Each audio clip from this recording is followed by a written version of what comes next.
Boa noite. Hoje eu quero rapidamente falar com vocês sobre esse dia tão importante para nós, os cristãos.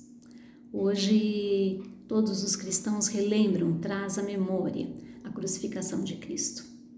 E havia então um profeta Isaías que falava sobre o Messias que viria resgatar o homem da sua infelicidade, da sua vida cheia de angústia, das suas dores.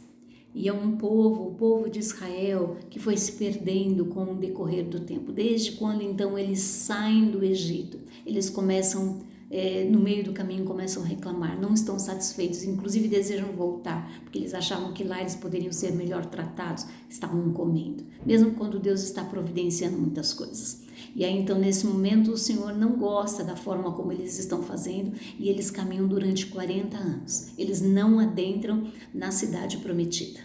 Vem Josué e então Josué e alguns homens que creram na palavra de Deus, então eles serão essas pessoas que vão adentrar nessa cidade, a Nova Canaã, a cidade prometida que o Senhor havia falado para Moisés. Então eles começam a entrar nessas cidades, mas o Senhor então fala assim que não é para eles manter os mesmos costumes com esses povos. Eles vão possuir essas cidades e essa cidade será deles, mas eles fazem exatamente o contrário.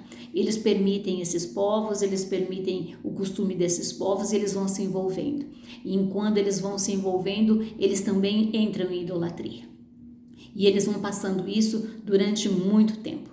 Juízes é que vai relatar essas influências tão grandes, né, de todos aqueles que foram levantados para libertar o povo, inclusive da escravidão com outros povos dominantes. Isso vai acontecendo no livro de Juízes. Quando então chega no livro de Samuel, o povo pede um rei. O povo quer um rei como os outros povos, eles querem ser como os outros povos. Eles não querem que Deus fique dizendo para eles. E eles vão falar isso no capítulo 8 de Samuel. Samuel fica muito chateado e Deus falou assim, não, eles estão fazendo isso comigo há muitos anos, não é com você. É comigo. Então leia lá no capítulo 8 de Samuel que você vai ver.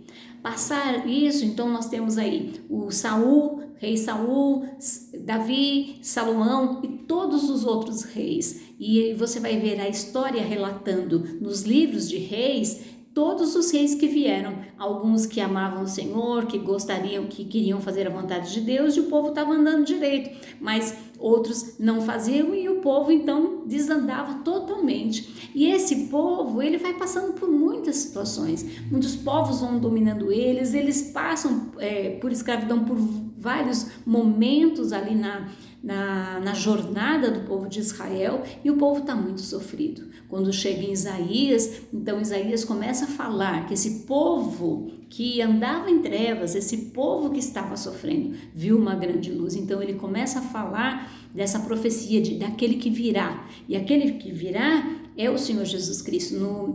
No Isaías capítulo 61, ele está falando que desse Messias que viria. E aí então nós chegamos nos evangelhos com João Batista, e João Batista então vai dizer o seguinte, né? Eis aí o Cordeiro de Deus que tira o pecado do mundo.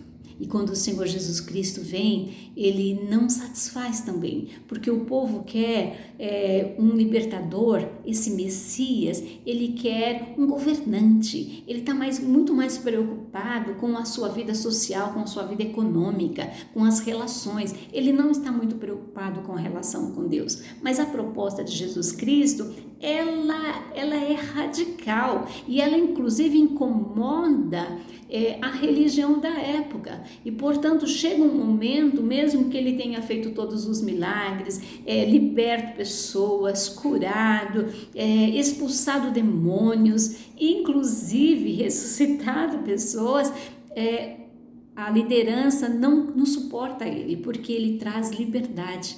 Ele não traz o peso da religião, ele traz a liberdade nele, que é uma relação mais íntima com Deus. Ele vem propor uma nova vida, uma vida espiritual para o povo. E aí então, diante dessa insatisfação de alguns, principalmente dos líderes religiosos, Jesus Cristo é levado à cruz. E quando ele está na cruz, por estas razões que o povo levou, né? E inclusive os religiosos da época. Mas é importante nós entendermos que quando Jesus Cristo está conversando com Deus, quando ele está falando com o Pai, ele está falando assim: afasta de mim este cálice, porque ele sabia que havia de sofrer, ele sabia que havia de morrer, ele sabia que ia ser crucificado. E então, naquele momento, ele compreende que isso era a única forma que ele poderia fazer para resgatar o mundo e da escravidão, sobretudo do pecado. Por isso nós chegamos à crucificação, por isso ela é importante para nós. Por isso hoje nós olhamos para esse momento e nós precisamos inclusive nos constranger. Alguém nos amou de uma forma tão grande, tão maravilhosa, que não poupou a sua vida.